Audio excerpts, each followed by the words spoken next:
10th class के लिए आलस कथा चैप्टर, आलस कथा पाठ के रचनाकार कौन है? विद्यापति। विद्यापति। आलस कथा के कवि कौन है? विद्यापति। अब विद्यापति कहाँ के रहने वाले हैं? तो मिथिला के। कहाँ के रहने वाले? मिथिला के। कवि कौन है? विद्यापति। हाँ, इन्हें कोकिला के नाम से जाना जाता है। इनको मतलब मीठी आवाज है तो इसे कोकिला के नाम से भी जाना जाता है। कोकिला के नाम से कौन सी कवि है? विद्यापति।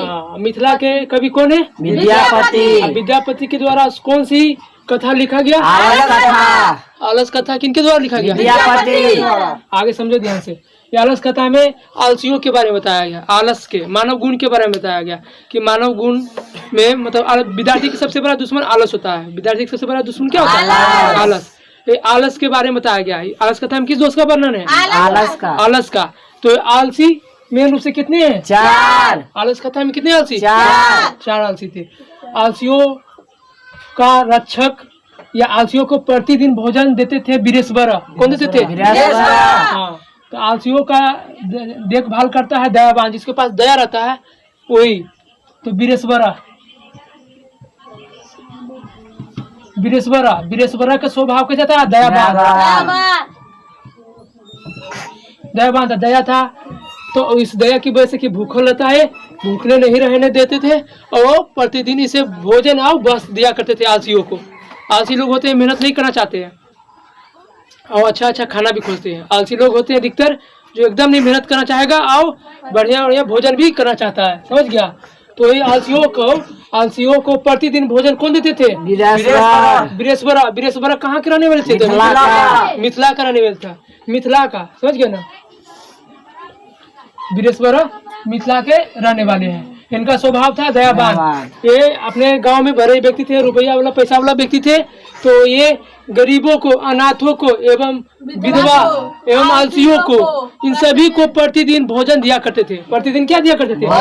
भोजन और वस्त्र भी दिया करते थे। तो ये इसमें आलस भी था। आलसशाला के लिए आलसशाला एक अलग बना दिया गया। उसमें से 4 आलसी रहता था। मेन उससे कितने आलसी? 4 आलसी को प्रतिदिन भोजन दिया करते थे, गरीबों के लिए, अनाथों के लिए, विधवा के लिए भी और आलसियों के लिए भी। तो आलसशाला में 4 आलसी। आलसी ऐसा था कि मेहनत भूखे रहेगा मगर मेहनत नहीं करेगा, ऐसा आलसी था। अपना जान भी नहीं बचा सकता, ऐसा आलसी था। समझ गया ना? तो आलसियों का रक्षा कौन करता है? दयावान किसके रक्षक होते हैं? आलसियों की। आलस कथा में कितने आलसी थे? 4। देखो शुरू से समझा ध्यान से। आलस कथा पाठ के कवि कौन है? विद्यापति। विद्यापति के द्वारा कौन सी कथा लिखा गया? आलस कथा किस प्रकार की कथा है? व्यंग्यात्मक, एक तरह के मजाक के रूप में बताया गया है, समझाया गया है। समझ गया ना कि आलसियों की संख्या 4 है। ये आलस कथा में बताया गया कि आलस मनुष्य के सबसे बड़ा दुश्मन है। आलस नहीं करना चाहिए, आलस छोड़कर काम करना चाहिए। जो व्यक्ति के पास आलस रहेगा वो कभी भी अपने लक्ष्य में सफल नहीं होते हैं। समझ गया? तो आलस छोड़कर काम करेगा तब ये जीवन में सफलता पाएगा। समझ गया ना? तो आलस कथा पाठ किस प्रकार की कथा है? व्यंग्यात्मक है।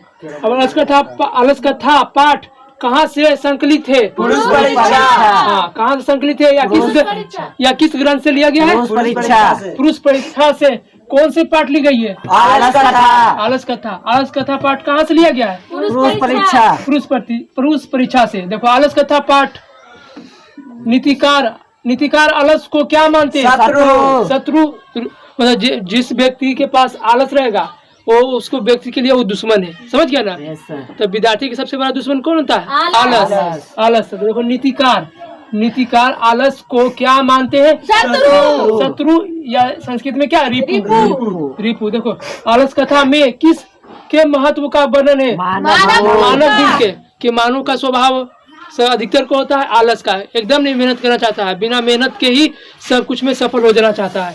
तो बिना मेहनत के कोई भी सफल नहीं होते हैं। जो व्यक्ति मेहनत करता है उसी को भी लक साथ देता है। लक का नाम सुना है कि नहीं? हाँ।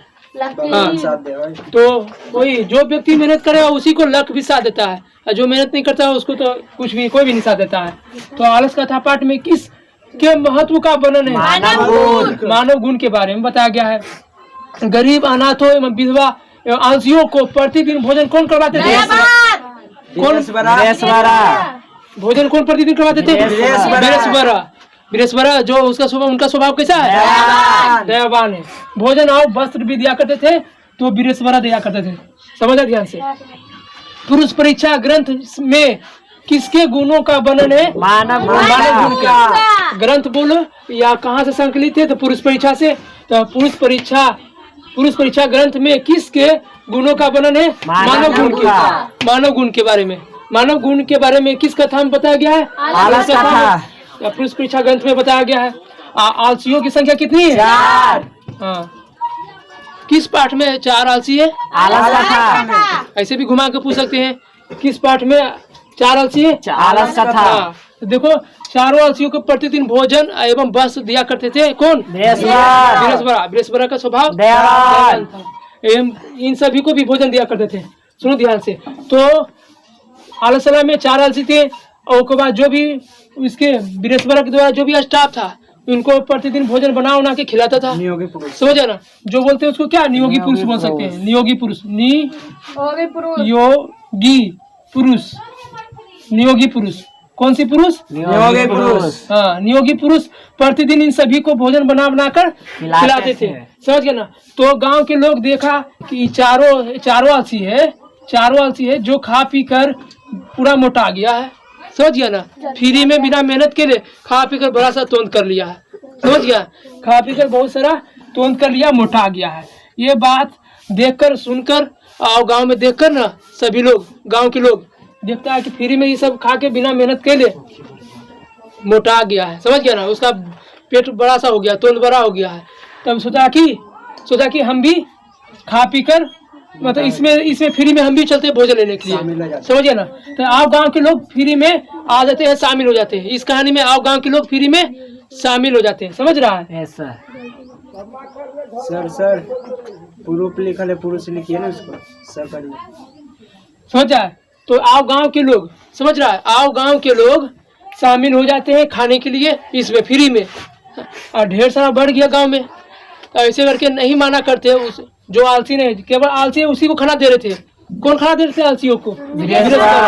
जो आलसी थे उसी को खाली भोजन दिया कर रहे थे।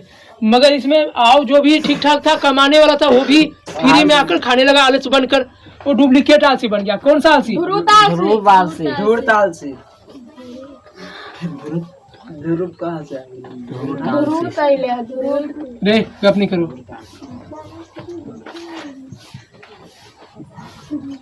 धूर्त आलसी, इसी को बोलते हैं क्या? बनावटी आलसी। समझ गया ना। धूर्त आलसी लोग इसमें बहुत सारे शामिल हो जाते हैं। तो खाना दुगना हो जाता है, खाना बनाना पड़ता है बहुत ज्यादा। तो नियोगी पुरुष ने शिकायत किया बृहस्पति के तर जाकर कि आलसाला में आलसियों की संख्या बहुत सारा बढ़ गई है। ऐसे करते करते तो पूरे गांव में आ जाएगा, फ्री में बांटने लगेगा। तो जो असमर्थ है, जो नहीं कमा सकता है, जो नहीं खा सकता है, उसके लिए है ये सब के सब आ जाएगा तो बढ़ जाएगा पूरा। समझ गया ना। तो देखें कि किस प्रकार से ये आलसियों को परीक्षा लिया जाए। तो बृहस्पति ने आदेश दिया कि इन सभी को परीक्षा लिया जाए। जो आलसी रहेगा उसी को केवल भोजन देंगे, और जो आलतू फालतू आ गया है, डुप्लीकेट बनावटी आलसी आ गया है, उन सबको भगा देंगे। जो मेन रूप से आलसी रहेगा उसी को रखेंगे। तो चारों आलसियों की परीक्षा ली जाती है। चारों आलसियों की परीक्षा ली जाती है आलसाला में क्या करके? आग लगाकर। आलसाला में आग लगा दिया जाता है।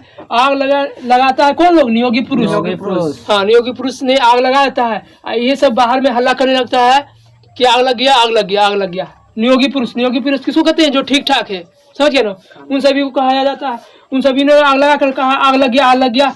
तो पहला आलसी बोलता है ओ ये हल्ला कैसा? चारों आलसी मेन रूप से थे। तो इसमें आग लगने पर जो धूर्त आलसी थे, बनावटी आलसी थे, आग लगा तो बनावटी आलसी भाग जाता है। बनावटी आलसी क्या होता है? पलायन कर जाते हैं। हाँ, पलायन हो जाते हैं, मतलब भाग जाना। पलायन करना मतलब भाग जाना। संस्कृत में पलायन होता है। तब बनावटी आलसी थे, धूर्त आलसी थे, जो भाग जाते हैं। और मेन रूप से 4 आलसी थे, वही रह जाते हैं। तो क्वेश्चन पूछेगा आलसाला में कितने आलसी थे? 4। आग लगने पर कौन लोग भाग जाते हैं? धूर्त आलसी भाग जाते हैं। आग लगने पर कौन लोग नहीं भागते? आलसी। आलसाला में आग लगने पर कौन नहीं भागता है? आलसी। 4 आलसी। कितने आलसी? 4। 4 आलसी नहीं भागता है। अब पहला आलसी बोलता है ओ ये हल्ला कैसा? पहला आलसी बोलता है क्या? ओए हल्ला कैसा, ओए हल्ला कैसा। दूसरा आलसी बोलता है लगता है इस आला साला में आग लग गया। दूसरा आलसी क्या बोलता है? लगता है इस साला में आग लग गया इस आला साला में आग लग गया। हाँ, तीसरा कोई धार्मिक व्यक्ति आकर हमें बचाए। कोई धार्मिक व्यक्ति नहीं है जो हमें आकर बचाए। अब भीगे हुए बस से इस आला साला को ढक दे ताकि वो जो आग लगा हुआ है बुझ जाएगा। समझ गए ना? तो पहला बोलता है वो हल्ला कैसा, दूसरा बोलता है लगता है इस आला साला में आग लग गया, तीसरा बोलता है कोई धार्मिक व्यक्ति आकर हमें बचाए, भीगे हुए बस से इस आला साला को ढक दे तो बुझ जाएगा। चौथा बोलता है वो बात नहीं, कितने बोलते हैं क्यों नहीं चुप रहते हो, मतलब कितने वार्तालाप, कितना गप करते हो, कितना बोलते हो क्यों नहीं चुप रहते हो। चौथा तो आओ मजाक खतरनाक, मतलब आओ खतरनाक की आलसी है कि नहीं। सब कोई मजाक बुरा थोड़ी बात बोल रहा था जी, सब बोल रहा था कि हाँ लगता है हल्ला हो रहा है, शोर शराबा क्या चीज का है। दूसरा बोलता है कि लगता है इस आला साला में आग लग गया, तो ध्यान देना चाहिए कि आग लग गया, देखते हैं आग लगा कि नहीं। चौथा बोलता है कोई धार्मिक व्यक्ति आके बचाए, अपने से भागने की कोशिश नहीं करेगा। जो भी बनावटी आलसी थे वो सब भाग गया, ये सब भाग भी नहीं किया। आई तो याव खतरनाक था, आराम से कर रहा था, लेटे हुए था, बैठे हुए था, कितने बोलते क्यों नहीं चुप रहते हो। ये सब के सब चारों आलसी आलस साला में ही रह गया। बहुत ज्यादा आलस साला लहकने लगा, देखा कि अब वो झोपड़ी है जो जड़कर नीचे गिर जाएगा सबके देह पर। तब नियोगी पुरुष ने देखा कि पूरा लहक जाएगा तो जल जाएगा सब चारों आलसियों। तब देखा कि इसको निकालना चाहिए। अब तो चेक कर रहे थे, ये मेन रूप से आलसी है जो अपनी रक्षा नहीं कर सकता है, वो खुद को कमा, मतलब दूसरों की क्या रक्षा करेगा, दूसरों की मतलब क्या कमा के देगा, या अपने पेट नहीं भर सकता है। जो रक्षा नहीं कर सकता है अपनी, वो कहाँ से कमा के पेट भरेगा। ऐसा कोई आलसी कभी जिंदगी में नहीं कमा के अपने से खाएगा मेहनत करके। समझ गया ना? जो अपना रक्षा नहीं कर सकता, अपना जान नहीं बचा सकता है, एकदम नहीं मेहनत करना चाहेगा। तो इन सभी आलसियों को निकालता है नियोगी पुरुष निकालता है केस पकड़कर। किस प्रकार से? फाइनल एग्जाम में पूछ चुका है, सेंटर एग्जाम में भी पूछ चुका है इस साल। समझ गया ना? तो चारों आलसियों को बाहर कौन निकालता है? नियोगी पुरुष किस प्रकार से निकालता है? केस पकड़कर बाहर घिसटते हुए निकालता है सबको। उसके बाद बीरेश बड़ा सभी को मान सम्मान आव देते हैं, चबासी देते हैं कि मेन रूप से तुम ही सब आलसी हो। समझ गया? और उसके बाद इसको नया कपड़ा भी फिर से आलस साला बढ़िया से नया चमकाकर बना दिए। हेलो, अब तुम्हारा फिर से अब रहो, तुम ही सब मेन रूप से आलसी हो। तो सबको परीक्षा ले लिया गया। यही आलस कथा का पाठ में बताया गया। तो आलसियों की रक्षक होता है बृहस्पति था, दयावान होता है। दयावान जो आलसियों की देखभाल करता है, जिसको माया ममता रहेगा, दया रहेगा, वही खिलाएगा आलस का। और बच्चा का रक्षक होता है माँ। बच्चा के रक्षक कौन होता है? माँ किसकी रक्षक होती है? हाँ। और उसके बाद पत्नी, मतलब स्त्री का रक्षक कौन होता है? पति। और पति किसकी रक्षक करता है? पत्नी का। और पत्नी का रक्षक कौन करता है? पति। समझिए ना? मतलब स्त्री का रक्षक कौन होता है? पति। और पति किसका रक्षक होता है? स्त्री का, पत्नी का। या बच्चे का रक्षक कौन होता है? माँ किसका रक्षक होता है? बच्चे का। और आलसियों का रक्षक कौन होता है? दयावान। जो बृहस्पति की स्वभाव था दयावान, तो आलसियों का रक्षक होता है दयावान। दयावान किसके रक्षक होते हैं? आलसियों का। आलस कथा में कितने आलसी थे? 4। कहानी समझ में आया पूरा? आलस कथा पाठ के रचनाकार कहाँ के रहने वाले थे? मिथिला के रहने वाले थे। मिथिला के रहने वाले। आलस कथा किस प्रकार की कथा है? व्यंग्यात्मक। आलस कथा पाठ कहाँ से लिया गया है? परीक्षा से। आलस कथा नीतिकार आलस को क्या मानते हैं? शत्रु।